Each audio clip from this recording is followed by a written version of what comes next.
Let me start by explaining why I was at Walmart that day. My sister works long hours at the hospital, and since I work from home, I often watch my niece during the day. It's a win-win situation. My sister gets reliable childcare, and I get to spend time with my favorite 7-year-old. Plus, my job allows me to take breaks whenever needed, which makes it perfect for running errands with a kid in tow. This day happened right when the coronavirus panic was starting to set in.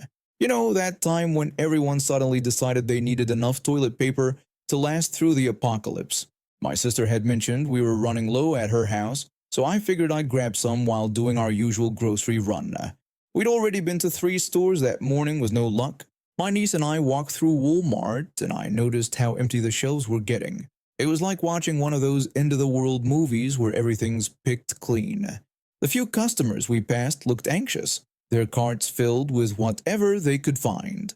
We turned down the paper goods aisle, and there it was, one lonely package of toilet paper sitting on an otherwise empty shelf. I grabbed it, feeling pretty lucky. That's when I felt someone basically stab my shoulder with their finger. I turned around to find this red-faced man glaring at me. His kid, probably around 10, stood next to him with the same entitled expression. Both were wearing expensive workout clothes that looked like they'd never seen a gym. The man demanded to know where I thought I was going with the toilet paper. When I simply replied that I was taking it home, he got even angrier.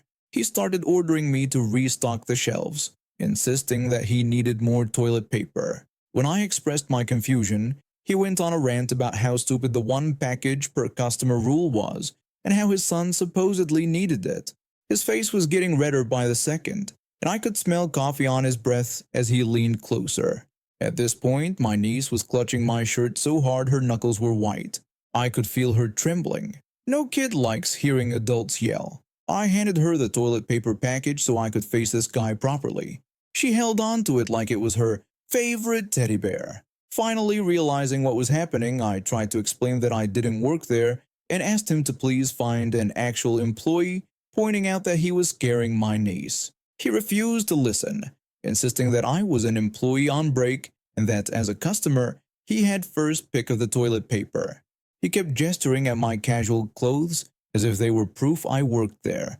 Before I could respond, his kid suddenly darted forward and snatched the package right out of my niece's hands, running back to his dad like he'd just scored a touchdown. The force of it made my niece stumble backward. I was about to lose it when a Walmart employee appeared, looking completely done with everything. She had that weary look of someone who'd been dealing with similar situations all day.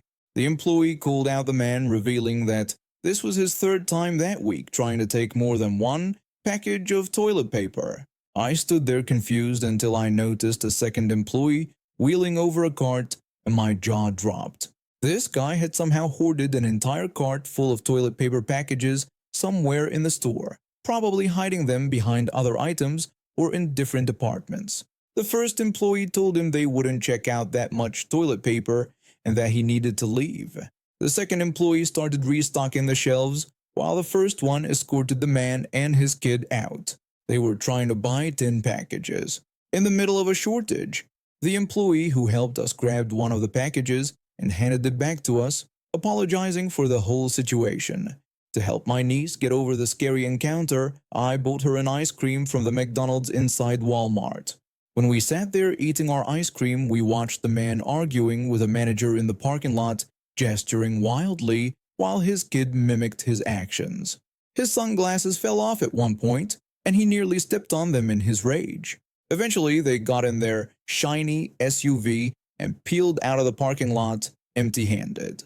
When we were leaving, I overheard one employee telling another that they'd put this guy on some kind of watch list.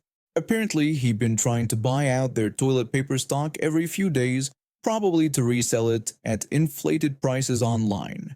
The store had finally had enough of his hoarding schemes. I later found out from another regular customer that he'd been banned from 3 other stores in the area for the same behavior. I'm a 16-year-old boy who's always had a special connection with toys. While most kids my age have moved on to video games and social media, I still find joy in collecting them. It's not just about the toys themselves, it's about the memories they hold. and the happiness they bring.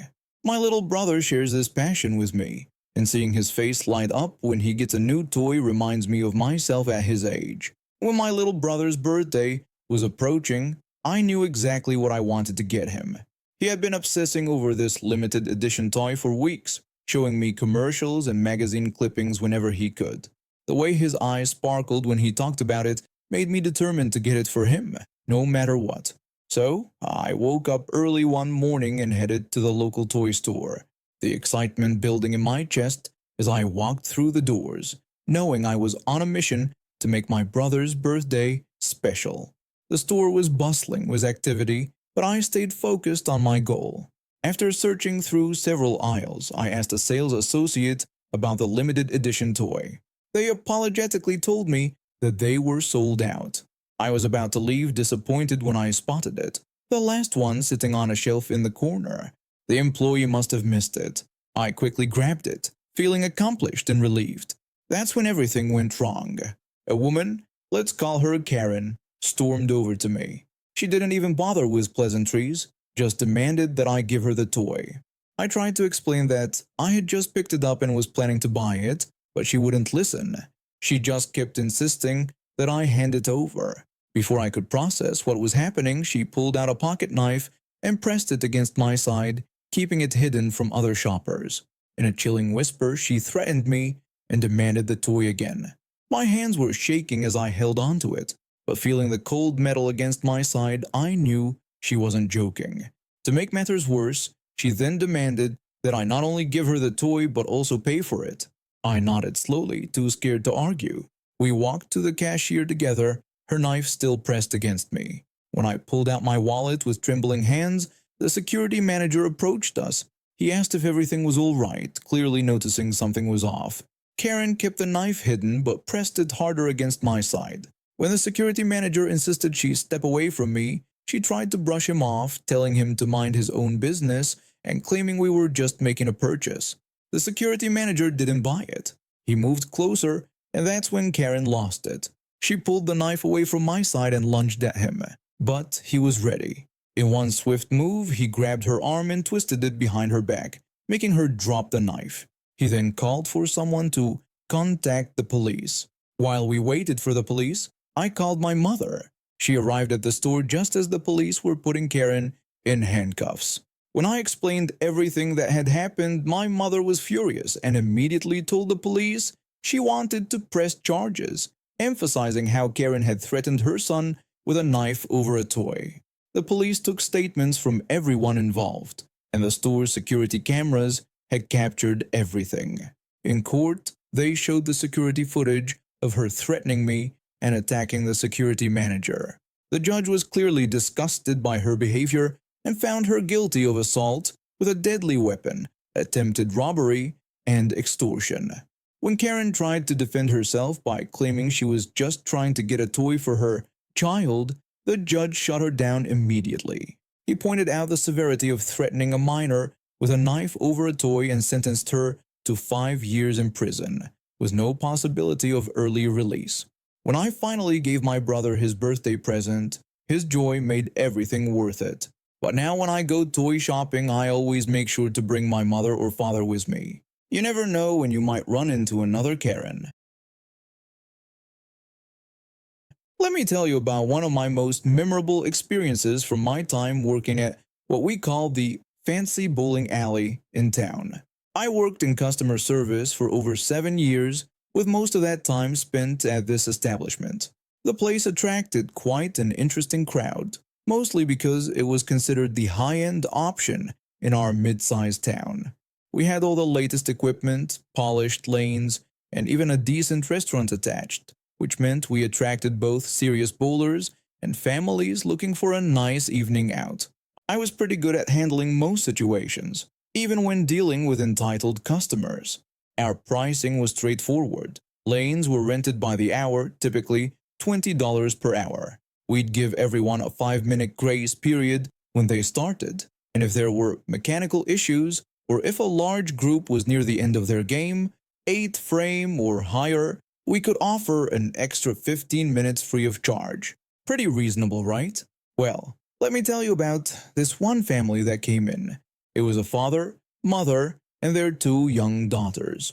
The father was someone I recognized from our bowling leagues, one of those guys who thought they were professional bowlers because they owned a rolling bowling bag and some worn-out bowling balls. He had this massive belly that seemed to be a common trait among our self-proclaimed pros. My co-workers had already warned me about him. Apparently, he had a history of trying to get free stuff from us. He'd complain about everything from the lane conditions to the temperature of his nachos, always trying to get something comped. They started their session and opened a tab since we also had food service. About an hour in, I heard this loud crash. Now, if you've worked at a bowling alley, you know that distinct sound when a bowling ball hits the sweep, the mechanism that clears the pins. There's this tiny window where someone could hit it while it's moving, and wouldn't you know it, that's exactly what this guy did.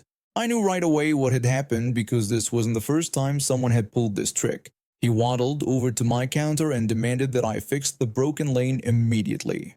I told him I'd call our mechanic right away and apologize for the inconvenience. The lane monitor was showing the jammed arm code, so I called our mechanic. It took him 2 minutes to fix it, which was pretty standard for this type of issue. After the fix, the father insisted he deserved 15 minutes of free time for the interruption. Since it was the first incident, I gave him the free time. Big mistake. I could see the calculating look in his eyes as he walked back to his lane, and I had a sinking feeling this wouldn't be the last time. Not long after, when his time was running low again, the exact same thing happened. He came over and told me the lane was broken again, demanding more time. Against my better judgment, I gave him another free 15 minutes. But then it happened a third time. This time I charged him for the extra time. Our policy clearly stated we only give one free 15-minute extension, and this was posted at the front counter in big bold letters that were impossible to miss. Fourth time, same thing, I charged him. Fifth time, charged him again. I could see him getting more agitated each time I told him there would be a charge, but he kept doing it anyway. When he finally came to settle his tab, all hell broke loose. The father exploded in anger when he saw the charges, yelling that they were wrong and demanding to see my manager immediately. His face turned bright red, and he was practically spitting as he yelled. When my manager arrived, the father went on a rant about how I was an idiot and complained about our lanes constantly breaking down. He was furious about being charged for the extra time, conveniently forgetting that he was the one causing the problems. I explained to my manager that I had given him 2 free 15-minute extensions, which was already more than our posted policy allowed, and after that I charged him for the additional time due to repeated incidents. I made sure to mention how each breakdown happened suspiciously close to when his time was about to run out. My manager reviewed the tab and not only backed me up but also decided to charge him for that second free extension I'd given him. My manager explained that according to our clearly posted policy, he needed to pay for all extensions except the first one. She even pointed to the sign right behind us as she spoke. The father completely lost it then. He started ranting about how our lanes were garbage and swore he'd never return to our establishment. His face was purple by this point, and his wife looked mortified as she tried to quietly usher their daughters toward the door. He stormed out after paying, cursing the whole way, and making sure everyone in the building could hear his opinions about our establishment and staff. He showed up for league night 3 days later, acting like nothing had happened. He even had the nerve to try to joke with me about lane conditions. He knew exactly what he'd been doing. He was just mad that he finally got caught trying to scam us for free time. After that, though, he never tried the broken lane trick again. I've been working at a makeup counter inside a large department store for about 3 years now. It's a pretty sweet gig. We rent our space from the department store but operate independently. Think of it like those Starbucks inside Target, you know? We have our own inventory, prices, and systems separate from the main store. This detail becomes important later. So the other day, I'm organizing our display when these 2 older women with thick European accents approach my counter. The first one, who I'll call Karen, is wearing this massive diamond ring that immediately catches my eye. It's honestly hard to miss. Her friend is trailing behind her like a shadow. Karen slapped a coat on my counter and demanded to know the price with the discount. I apologized and explained that I couldn't check that for her since we're a separate store within the department store, so I don't have access to their discount information. Karen asked me what I meant by not being able to check, questioning if I actually worked there. I confirmed that I did work there, but explained we're like a store within a store. I pointed to the main service desk, which was less than 20 feet away, telling her they could help with exact discount information. Her friend scoffed at my explanation, clearly unimpressed. Karen's voice started rising as she asked if I was stupid and insisted I just check the price. I tried explaining again that I physically couldn't check their discounts because our system is completely separate from the department store system. Karen, now practically shouting, accused me of being lazy and not wanting to do my job. I attempted to express understanding of her frustration while reiterating that I literally couldn't access their discount information, again suggesting the nearby service desk could help immediately. This back and forth continued for what felt like an eternity but was probably about 10 minutes. I tried explaining it every way I could think of, using analogies, speaking slower, even drawing a little diagram on a piece of paper, but they were having none of it. Finally, Karen completely lost it. She wound up like a baseball pitcher and yelled at me to hold the coat. And I kid you not, she straight up threw the coat at my stomach. It was a heavy winter coat too, so it actually hurt. Then they both stormed off, muttering in their language. I just took the coat and hung it on a nearby rack. It wasn't our merchandise, so honestly I couldn't care less what happened to it at that point. About 30 minutes later, I hear this blood-curdling scream from across the store. Guess who comes running back to my counter? Karen, but this time she's crying hysterically. Through her sobs, she told me she had lost her ring, claiming it was worth $15,000 and was pure 24-karat gold with diamonds. I expressed my sympathy but told her I hadn't seen any ring. Karen immediately pointed at me and blamed me for the loss, saying if I had just checked the price, she wouldn't have lost her ring. Her friend jumped in, agreeing that I had made Karen upset and insisted that I should help them look. I looked around my counter area, but I knew it was pointless.